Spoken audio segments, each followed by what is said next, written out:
বন্ধ হয়ে যাবে রাজরাজেশ্বরী রানী ভবানী, শেষ পর্যন্ত মুখ খুললেন নায়িকা।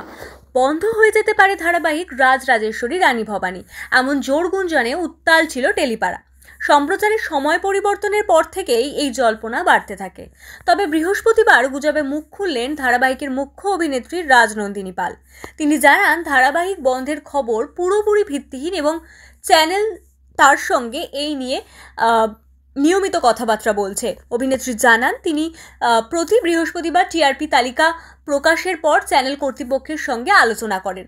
তার দাবি, ধারাবাহিক বর্তমানে টিআরপিতে ভালো জায়গাতেই রয়েছে, তাই হঠাৎ করে বন্ধ হয়ে যাওয়ার কোনো প্রশ্নই নেই। স্লট পরিবর্তন হলেও সিরিয়াল আরও ভালো ফল করবে বলে আশাবাদী তিনি। উল্লেখ্য, সম্প্রতি রাত 8টার স্লট থেকে রানী ভবানীকে সরিয়ে বিকেল 5টার স্লটে আনা হয়েছে। স্লট বদলে আপত্তি জানিয়েছিলেন অভিনেত্রী ইন্দ্রাণী দত্ত। তবে রাজনন্দিনীর মতে বিকেল 5টা মোটেই খারাপ সময় নয়। এই সময় অনেক বাড়িতেই নিয়ম করে টিভি দেখা হয়, তাই দর্শক সংখ্যা বরং বাড়বে বলেই তার বিশ্বাস।